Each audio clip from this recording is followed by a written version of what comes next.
Madame, Monsieur, Yorana et bienvenue dans votre journal sur TNTV au sommaire de ce samedi 29 novembre. À Afahiti, l'heure est désormais au recueillement. Habitants, familles, autorités se rassemblent ce soir pour une veillée œcuménique en hommage aux victimes du glissement de terrain. Nous rejoindrons dans quelques instants notre journaliste Thomas Chabrol qui se trouve sur place. Pénurie de chauffeurs, réseau sous tension et besoin en forte hausse. Pour renforcer le transport public, le pays relance la formation au permis D. Une filière gratuite menée avec le CFPA destinée à attirer de nouveaux conducteurs et répondre à l'urgence du secteur. Un an après son lancement, Polyfoc s'enrichit d'un parcours dédié aux faits nucléaires, une thématique essentielle pour l'éducation aux Fénois. Un nouvel outil pensé pour accompagner les enseignants dans cette transmission sensible. Et enfin, escale au Brésil où Tahiti décroche le titre de champion du monde aux mondiaux de chasse sous-marine.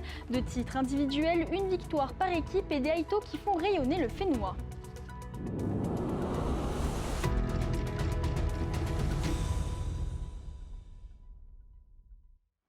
La Polynésie est en deuil ce soir à Afahiti, toujours bouleversée par l'éboulement qui a coûté la vie à 8 personnes. Une soirée œcuménique réunit familles, habitants et représentants religieux.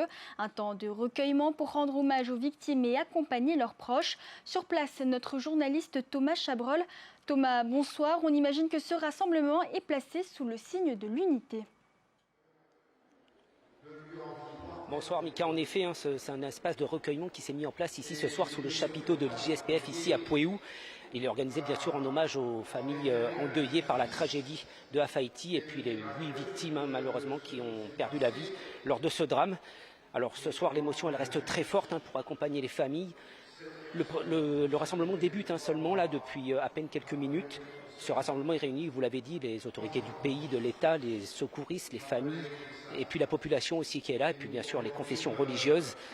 Le président du pays s'est adressé d'abord à la population et à tout le public présent pour justement rappeler ce soir que nous sommes rassemblés sous le signe de l'unité, du partage et puis pour accompagner bien sûr ses proches touchés par cette tragédie. Ce soir, c'est des chants, des prières qui vont accompagner tout au long de la soirée la population pour rendre bien sûr hommage aux familles et aux victimes. Le président nous rappelait ce soir aussi l'importance du soutien et l'effort des secours qui n'ont pas lâché, qui ont tenu jusqu'au bout pour faire le travail, qui n'ont pas voulu se reposer. Donc il leur a adressé à nouveau ses remerciements les plus sincères. Il y a aussi déjà des gerbes de fleurs qui ont été déposées pas loin du poste pour parler, voilà, des hommages bien sûr fleuris. Et ce soir, ce qui est important aussi, c'est la volonté d'avancer ensemble, malgré le choc, malgré le deuil. C'est un peu ce message qui va être adressé tout au long de la soirée à travers les chants de toutes les confessions religieuses. Thomas et Tauhiti Taunua Moussan à la caméra. Ils sont de moins en moins nombreux derrière le volant et cela se ressent sur l'ensemble du réseau. À Tahiti, comme dans les îles, le secteur des transports en commun fait face à une pénurie de chauffeurs de bus. Pour y répondre, le pays et le CFPA lancent des formations au permis D entièrement prises en charge. Une opportunité pour les demandeurs d'emploi, les détails avec Nicolas Pérez. Jusqu'au 3e, tu gères ton allure. Les gestes sont encore un peu hésitants, mais la volonté est là. Anne-Marie est l'une des 6 stagiaires sélectionnées pour intégrer la formation au permis de transport en commun lancée par le CFPA et le pays. Okay. Voilà, c'est bien Anne-Marie. Frein à main, point mort. J'étais toujours attirée par les véhicules de grosse taille, de taille énorme comme les poids lourds, les bus. Et au début d'année, il y a eu l'occasion, l'appel d'offres du CFPA pour les candidats et je me suis dit, c'est maintenant, parce qu'il n'y avait pas d'auto-école en fait, qui formait au permis D. Une initiative payante car le pays est en manque de chauffeurs pour accompagner sa politique de transport en commun. Le besoin en termes de chauffeurs sur le marché de l'emploi polynésien à 160. Et ce besoin, il est très important en raison du fait que depuis janvier 2019, il n'y a plus aucune entreprise privée qui offre une formation en fait, pour passer le permis D sur le territoire. Le gouvernement a une politique ambitieuse en matière de développement du transport en commun. Et du coup, on estime le besoin en nombre de chauffeurs à 380 d'ici 2 ans. Cette formation de 8 semaines, financée totalement par le pays, offre à ses stagiaires une garantie de déboucher sur un emploi. Mais certains critères préalables sont indispensables. Il faut avoir le permis B déjà, le code de la route, avoir 21 ans et également être demandeur d'emploi, puisque pour nous c'est l'entrée en emploi de ces demandeurs d'emploi, et également savoir parler anglais, avoir des notions d'anglais. Parce que on doit également accueillir les touristes, donc il faut à minima avoir des notions. Appelés à transporter du public scolaire et ou touristique, ces futurs conducteurs de bus doivent aussi faire preuve de certaines aptitudes adaptées au métier de chauffeur. La première qualité, c'est la confiance en soi, bien maîtriser son véhicule et être présent avec toutes les personnes qu'il y a autour en circulation et protéger et surveiller tous les passagers qu'on a à l'intérieur de son véhicule. 6 formations de 10 stagiaires sont prévues chaque année, pour un coût d'1 800 000 francs par session. Moment important ce matin au sein de la première compagnie du RIMAP Polynésie. Cette unité de réserve composée à 95% de soldats polynésiens a vécu sa passation de commandement. Le lieutenant Franck succède au capitaine Keinoa qui dirigeait la compagnie depuis 2022. Une transmission d'engagement et de discipline au cœur du Fénois. On écoute le nouveau commandant interrogé par Tohiti Tonio Moussad et Thomas Chabrol. Très fier d'être sur cette position aujourd'hui. Je vais vivre un moment intense et exceptionnel avec des gens que j'apprécie particulièrement et j'ai hâte que les aventures commencent. Et la mission principale, ça va être la protection des enceintes militaires. On est militaire, donc principalement on va protéger nos enceintes militaires. La deuxième mission, c'est l'assistance à la population en cas de catastrophe naturelle, de tsunami, d'éboulement de terrain. Dernièrement, une des compagnies a été projetée sur Haiti pour soutenir et aider les secours dans les déblaiements.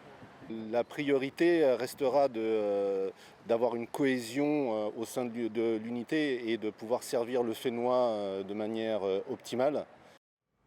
Comment mieux former les enseignants sur un sujet aussi sensible que le fait nucléaire? C'est le défi que relève aujourd'hui Polyfoc.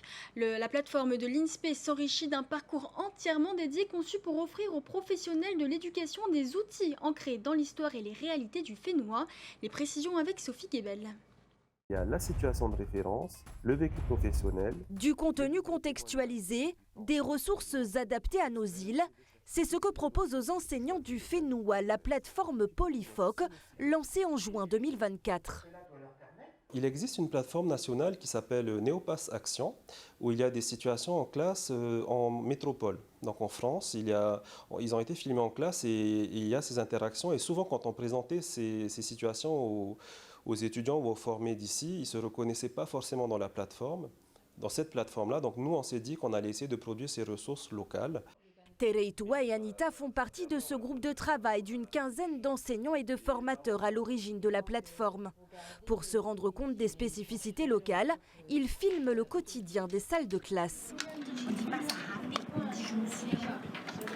Les vidéos Polyfoc donnent à voir des difficultés, des défis que tout enseignant peut rencontrer dans sa classe et également des pratiques qui sont solides, qui sont créatives, qui sont innovantes. Il pourra avoir des situations de classe où il va pouvoir s'identifier, peut-être dédramatiser des gestes professionnels qui sont déjà existants. Il va pouvoir réfléchir à des alternatives et surtout avoir le regard de chercheurs et d'experts qui vont pouvoir apporter d'autres possibilités.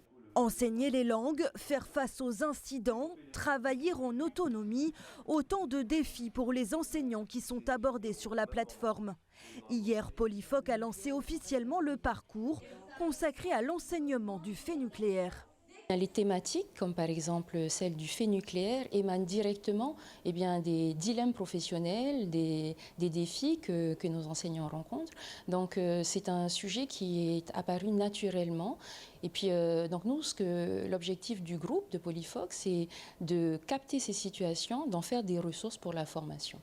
En plus du fait nucléaire, un corpus sur les élèves à besoins éducatifs particuliers sera également inauguré. Prochaine thématique de travail qui pourrait être abordée par les créateurs de la plateforme, le handicap scolaire et l'intelligence artificielle. À Aroué, les équipes du Teaito ont lancé ce matin la toute première édition de la Toa Toru Va'a, une course en V3 qui a réuni 20 équipages avec pour les seniors hommes et dames un parcours exigeant d'un peu plus de 17 km. Un aller-retour entre le Motu d'Aroué et le Motu Martin. Au terme de cette épreuve inaugurale, la team OPT s'impose devant Paddling Connection et la team Rurutu. Les précisions du directeur de course Alfred Mata au micro de Tauhiti Tonia Moussan et Thomas Chabrol.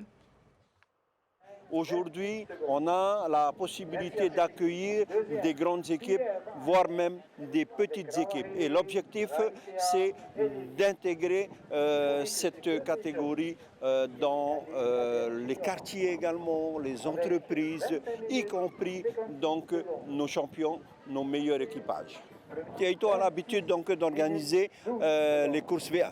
Cette fois-ci, on va enchaîner également sur la course V3, V1, V3. Je rappelle que le 20 décembre, nous serons donc dans une première édition également sur Mobuti. Et après la rame, c'est sous l'eau que le Fénois s'illustre avec cet exploit historique cet après-midi au Brésil. Tahiti décroche 2 titres individuels et une victoire par équipe au championnat du monde de chasse sous-marine. C'est du jamais vu. Résumé des temps forts avec Oriano Tefao grâce aux images envoyées par Noaito.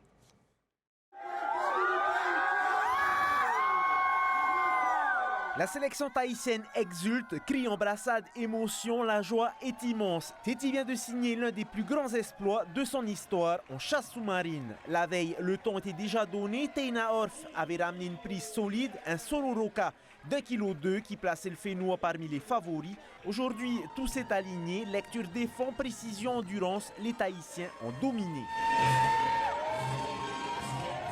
Ce qui a fait notre force aujourd'hui, je pense que c'est vraiment le taroué qu'on avait entre nous, Tahiti. C'est un moment historique pour la Polynésie. Chez les hommes, Della Martinière réalise une dernière manche impeccable et devance l'Italien De Mola pour seulement quelques points. Je n'arrive pas à voir encore que je suis champion du monde. J'ai travaillé dur pour ça et je suis champion du monde. Chez les femmes, Taina Orf s'impose devant des adversaires venus du Chili et du Monténégro. Avec ses résultats, l'équipe féminine rafle aussi le titre mondial par nation. Un triplé inédit, hors masculin, hors féminin et hors par équipe. Jamais Tahiti n'avait placé 2 champions du monde la même année. Le Fénois s'inscrit désormais parmi les nations majeures de la discipline. Et ce succès pourrait bien ouvrir une nouvelle ère pour la chasse sous-marine polynésienne. La place Toata s'est transformée en un immense terrain de jeu pour la 2e édition du Festival des Jeux du Fénois. Jeux de société, création locale, e-sport, animation en plein air, l'offre élargie attire un public tout aussi varié, des familles aux amateurs les plus assidus. L'événement entièrement gratuit se poursuivra jusqu'à demain. Esther Cuneo était sur place. Là, sur le petit jeton, t'as quoi comme animal? La girafe. La girafe. Est-ce que tu vois une girafe à libérer? Oui, là. Là? Très bien. Ce jeu, il s'appelle Mission Savane et le but, c'est de libérer les animaux de la savane. Il y a toujours 1 ou 2 enfants qui sont à la table et le fait que les enfants y soient intéressés, du coup, les parents ils se mettent à jouer avec eux et c'est très mignon. Là. L'éléphant. L'éléphant, est-ce qu'on a un éléphant? Réfléchir, manipuler, décrire ou tout simplement attendre son tour. Outils de développement hautement pédagogique, les jeux de société ont naturellement attiré de nombreuses familles place Toata. Sur ce stand-là, en fait, on est sur des jeux plutôt brain game, c'est-à-dire tout ce qui est jeux de réflexion, sachant que c'est des jeux qui vont vraiment de 5 ans jusqu'à adultes. Le but, c'est de faire réfléchir un petit peu, c'est des jeux un peu ludiques, du coup, on a différents types de jeux avec, par exemple, vraiment pour enfants avec des écureuils, des noisettes qu'on doit mettre dans des trous, et des jeux un peu plus durs où il y a différentes combinaisons à résoudre. Plus loin, place à un jeu 100% fénois. Objectif Taopo du coup a été créé à Tahiti. En fait on incarne un surfeur et on va se battre avec d'autres surfeurs pour devenir de plus en plus fort et atteindre Taopo et gagner la compétition finale. Tout le monde est vraiment intéressé et puis bon le surf ça plaît. Pris d'assaut par les jeunes, le stand e-sport ne désemplit pas. Ici, on se mesure à de nouveaux joueurs. et on profite de la qualité graphique. J'aime bien ce jeu, il est divertissant, on peut jouer à plusieurs et je trouve ça amusant, jouer avec nos amis. Je connaissais déjà sur Switch, mais le jouer sur des PC ou des PS5 c'est beaucoup plus satisfaisant parce qu'il y a une meilleure qualité de jeu. En fait c'est un jeu de football, donc c'est un jeu qu'on peut jouer à plusieurs. On peut faire du 4v4 et c'est intéressant parce que jouer entre amis ou s'affronter individuellement pour savoir qui est le meilleur. Ce jeu qui vient juste de ressortir le mois dernier, ils ne le connaissent pas, mais la prise en main, c'est un succès aujourd'hui parce qu'il y a du monde. Pour une première, je trouve que c'est super. Un moment de détente qui se poursuit encore demain place Tohata et toujours en accès gratuit. C'est la fin de ce journal, merci de votre fidélité. Dans un instant, retrouvez votre émission Waves spéciale Fahrenheit Tino Contest suivie de la Star Academy. Je vous souhaite une très belle soirée, vous retrouve demain soir à la même heure sur Ten TV. On se quitte sur ces images du Hura Tapairu avec la troupe Tereoli dans la catégorie Mehura, une compétition que vous pouvez suivre en live streaming sur Ten TV+.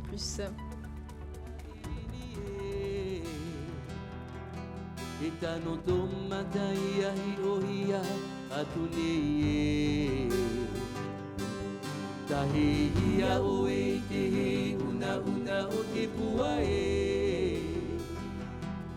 ape e hia oe te mauvini ura mamanu ape tahi toma tai ahi oe te ari lahine o mamanu Haira amai e whaahina aro I mau aito o te tahae Ua ora ira ye, ua o te nie O te mau manurai mo tu vini Ua ora ira ye, ua o te nie O te mau manurai mo tu vini